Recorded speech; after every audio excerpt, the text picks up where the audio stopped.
Good morning students. Last class में हमने electromagnetic spectrum पढ़ा था, प्लांक क्वांटम थ्योरी पढ़ी थी, फोटो इलेक्ट्रिक इफेक्ट पढ़ा था। आज की क्लास में हम पढ़ने वाले हैं एटॉमिक स्पेक्ट्रा। और मैंने आपको पहले भी बताया है कि ये चीज़ें हम इसलिए पढ़ रहे हैं क्योंकि जो आने वाली जो टॉपिक्स हैं उसकी लिए रिलेटेड है। तो बेटा, एटॉमिक स्पेक्ट्रा क्या होता है? जैसे कि आपको पता है कि स्पेक्ट्रम मैंने आपको पढ़ाया था कि स्पेक्ट्रम मैंने आपको कहा था कि स्पेक्ट्रम क्या होता है। स्पेक्ट्रम होता है कि आपका एक कंटिन्यूस रेडिएशन लाइट्स होती हैं जो आपका लाइंस होती हैं जिन्हें हम स्पेक्ट्रम कहते हैं। स्पेक्ट्रा क्या है? एटॉमिक स्पेक्ट्रा क्या है? It is the spectrum obtain, अगर मैं बात करता हूँ, it is the spectrum obtain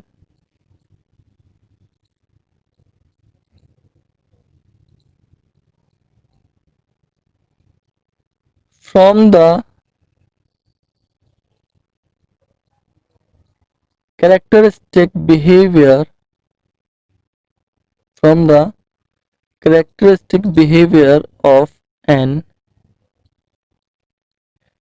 individual atom।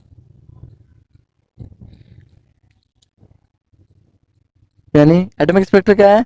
एक ऐसा स्पेक्ट्रम है जो हमें एक एटम के जब को हम किसी मैग्नेटिक फील्ड में या किसी इलेक्ट्रिक फील्ड में रखते हैं तो उसकी जो लाइंस निकल के आती हैं, जो स्प्लिट जो होता है, उसके बिहेवियर की वजह से जो स्पेक्ट्रम मिलता है उसे हम एटॉमिक स्पेक्ट्रा बोलते हैं।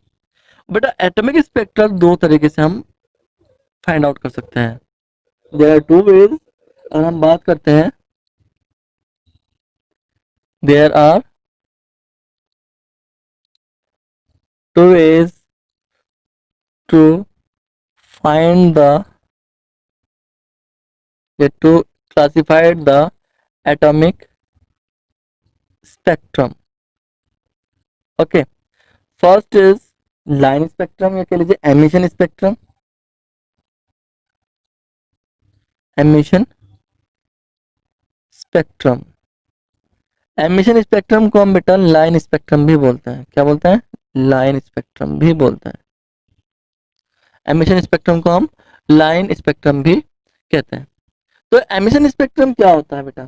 जो एटम है, आपको आपने उसे किसी मैग्नेटिक फील्ड में रखा, और मैग्नेटिक या इलेक्ट्रिक फील्ड में रखने के बाद उससे जो रेडिएशन एमिट हो रहा है, उससे जो रेडिएशन एमिट हो रहा है, और रेडिएशन एमिट होने के बाद वो एक लाइंस की फॉर्म में हमें हम उसे ऑब्टेन करते हैं। कंटिन्यूस लाइन की फॉर्म में वो उस रेडिएशन को हम ऑब्टेन करते हैं। इस वजह से हम एमिशन स्पेक्ट्रम में लाइन स्पेक्ट्रम बोलते हैं। चलिए, मैं कह सकता हूँ इसे spectrum obtained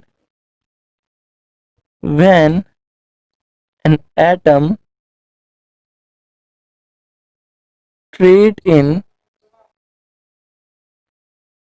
magnetic or electric field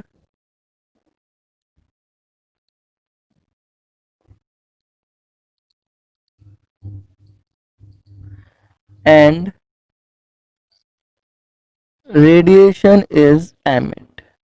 radiation is emit, radiation emit from कहाँ से?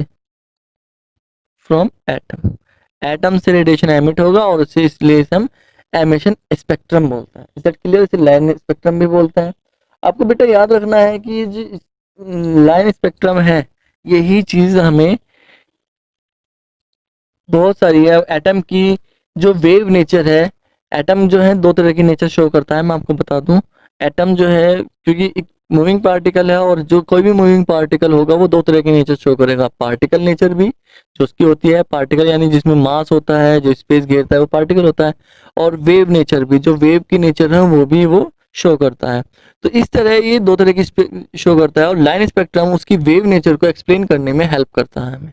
एटम की वेव नेचर को एक्सप्लेन करने में हमें कौन सा स्पेक्ट्रम हेल्प करता है? लाइन स्पेक्ट्रम यानी एमिशन स्पेक्ट्रम हेल्प करता है।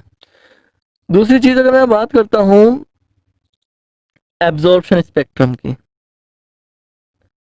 एब्जॉर्प्शन स्पेक्ट्रम, एब्जॉर्प्शन स्पेक्ट्रम को बेटा हम डार्क स्पेक्ट्रम भी बोलते हैं। कौन सा? Dark spectrum. अगर मैं इसे डिफाइन करूं तो it is the spectrum obtained when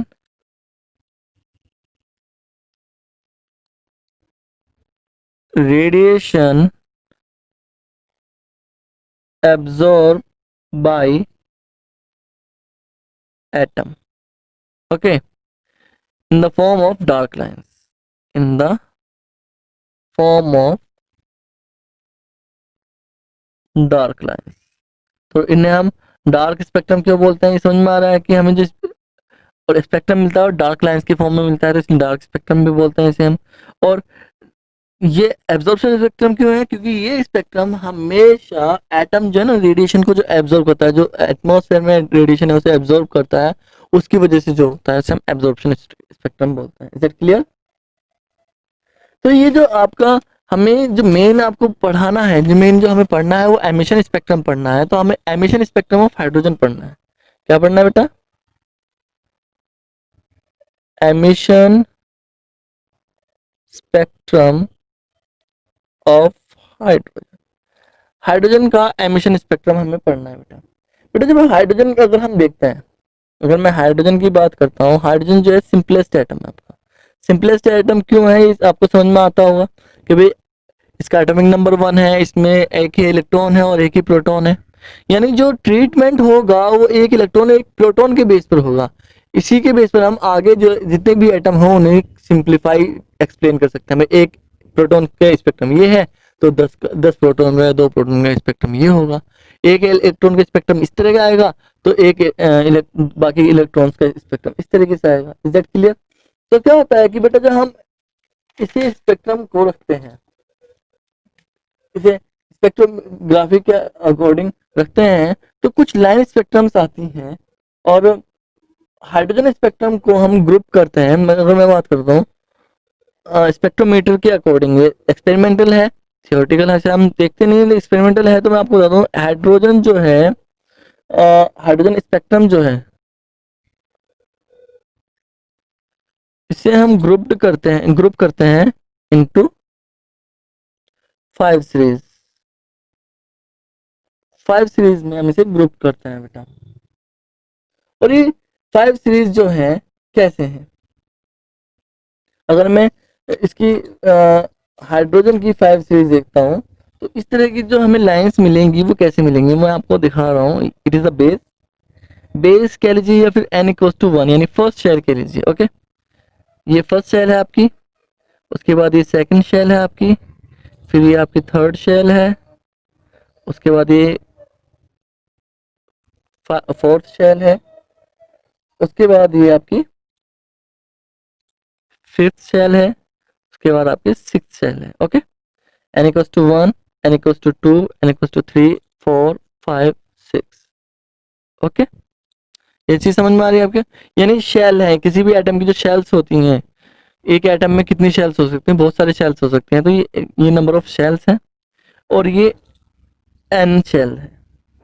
तो क्या होता है कि जब हम बात करते हैं हाइड्रोजन के स्पेक्ट्रम की तो उसमें बहुत सारी सीरीज मिलती हैं। एक सीरीज हमें मिलती है कि कोई भी इलेक्ट्रॉन जो होगा किसी भी शेल में हो, एक्साइटेड स्टेट में, जब हम एटम को किसी भी इलेक्ट्रॉन को किसी भी एटम में इलेक्ट्रॉन को जब हम एनर्जी देते हैं तो वो अपनी एनर्जी एब्जॉर्ब करने के बाद अपने से हायर इलेक्ट्रॉन में एटम में चला जाता है, हायर शेल में चला जाता है। फॉर एग्जांपल अगर हाइड्रोजन का एक पहली शेल में इलेक्ट्रॉन है, उसे हमने हाइड्रोजन का जो एटम होता है, इलेक्ट्रॉन होता है फर्स्ट शेल में होता है, और जो इसे हमने एनर्जी दी, इसे हमने एनर्जी प्रोवाइड कराई, तो एनर्जी प्रोवाइड कराने के बाद ये सेकंड में जा सकता है, थर्ड में जा सकता है। जितनी एनर्जी एब्जॉर्ब करेगा उसी के बेस पर ये उतने ही ऊंचे किस में जा सकता है, उतने ही ऊंची शेल में जा सकता है। तो इस तरह से जो हाइड्रोजन स्पेक्ट्रम हमें मिलता है, तो 6 शेल से लेकर जो कोई भी इलेक्ट्रॉन पहली सीरीज जो मिलती है वो लाइनमैन सीरीज मिलती है, लाइमन सीरीज मिलती है। और लाइमन सीरीज में इलेक्ट्रॉन जो है कोई सी भी शेल में हो, किसी भी शेल में हो, 6th में, 5th में, 4th में, 3rd में, 2nd में, वो हमेशा फर्स्ट शेल में आएगा। ऐसे ही जब आप बात करते हो बेटा दूसरी सीरीज की, तो दूसरी सीरीज में जो भी इलेक्ट्रॉन होगा वो हमेशा कौन सी सीरीज में आएगा? दूसरी सेकंड शेल में आता है, और उस शेल सीरीज को हम बोलते हैं बामर सीरीज। क्या बोलते हैं? बामर सीरीज बोलते हैं। ओके, ऐसे ही जो हम थर्ड की बात करते हैं, थर्ड सीरीज जो हमें मिलती है, 5 ग्रुप मैंने आपको बताए थे, तो थर्ड ग्रुप जो है आपका वो है पाश्चन सीरीज। क्या है बेटा? पाश्चन सीरीज। फोर्थ जो होगा आपका वो होगी आपका बेटा Brackett series. Brackett series. And last one जो होगा वो होगा आपका फर्न सीरीज। ओके, तो ये इस तरह की 5 ग्रुप में हमें मिल सकता है। हाइड्रोजन स्पेक्ट्रम इस तरह के 5 ग्रुप में हमें मिलता है। आपको एक चीज याद रखनी है बेटा कि ये जो सीरीज है हमेशा इनकी वेवलेंथ कैसी होगी, एक तो आपको ये याद रखना है। ओके, तो बेटा ये जो आपकी फर्न, ब्रैकेट और पाश्चन है, ये तीनों तो इनकी वेवलेंथ हमेशा लॉन्ग होगी, लॉन्ग वेवलेंथ होगी। ओके, लाइमन सीरीज की जो वेवलेंथ होगी वो शॉर्ट होगी, शॉर्ट वेवलेंथ।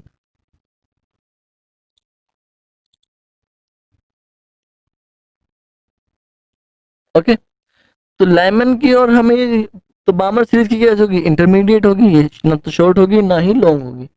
जो आपको पढ़ाया जा रहा है, तो आपको ये चीज मैंने आपको पढ़ाई थी कि भी आपका जो एटम है, जो ये फिर जो भी है, ये कैसे, सॉरी, इलेक्ट्रोमैग्नेटिक आपको सीरीज पढ़ाई थी मैंने, या इलेक्ट्रोमैग्नेटिक रीजन बताए थे आपको, IR रीजन बताया था आपको, या फिर आपको बताया था मैंने अल्ट्रावायलेट रीजन। तो वो ये रीजन, ये जो आपकी सीरीज है, ये उन्हीं रीजन में अपीयर होते हैं। फॉर एग्जांपल जो आपकी लाइमन सीरीज है, ये अल्ट्रावायलेट यानी UV रीजन में होती है। ठीक है, जो बामर होगी वो विजिबल रीजन में होती है। ओके, और जो ये तीनों हैं, पाश्चन, ब्रैकेट और प्रीफरेंस जो होती हैं, ये तीनों जो हैं बेटा, ये IR रीजन में होंगी। तो ये चीज तो आपको समझा दी गई है भाई, ये कौन सी रीजन में होगी, कौन सी में नहीं होगी, और एमिशन स्पेक्ट्रम हाइड्रोजन का किस तरीके से आएगा। अब इस तरह से आने का जो रीजन है, जो चीजें हैं, ये आपका जो हमने लास्ट एटॉमिक मॉडल पढ़ा था, कौन सा पढ़ा था हमने एटॉमिक मॉडल लास्ट? रदरफोर्ड। ये एक्सप्लेन नहीं होता वहां से, ये एक्सप्लेन नहीं होता। ये एक्सप्लेन जो करता है बोर मॉडल करता है, और इसके लिए एक चीज दी गई है, एक फॉर्मूला दिया गया है, वेव नंबर दिया गया है। इन चीजों को अगर हम देखते हैं कि भाई इनका वेव नंबर निकालने के लिए एक फॉर्मूला है कि nu bar equals to 109,677 multiply with 1 upon N1 का स्क्वायर माइनस 1 अपॉन N2 का स्क्वायर। यस, जहां पर N1 और N2 क्या है? दीज आर द सीरीज, या these are number of shell. और N1 क्या है? N1 वो शेल होगी बेटा जिसमें इलेक्ट्रॉन आया है, और N2 क्या होगा? N2 होगा जिससे इलेक्ट्रॉन आया है। फॉर एग्जांपल मैंने आपको अभी सीरीज दिखाई है कि भाई मान लो इस लाइमन सीरीज के लिए बात कर रहे हैं, तो लाइमन सीरीज के लिए N2 की वैल्यू ये होगी और N1 की वैल्यू ये होगी, या N2 की वैल्यू ये, N1 की वैल्यू ये, और इस तरह से हम वेव नंबर निकाल सकते हैं। वेव नंबर अगर हम निकाल लेंगे तो हम उससे वेवलेंथ निकाल सकते हैं, वेवलेंथ निकाल सकते हैं, तो हमें पता चल जाएगा कि कौन से रीजन में है, कौन से रीजन में नहीं है। यहाँ पर ये जो चीज है आपकी, ये जो आपका डिजिट है, इस डिजिट को हम रिडबर्ग कांस्टेंट बोलते हैं। क्या बोलते हैं बेटा? Rydberg constant.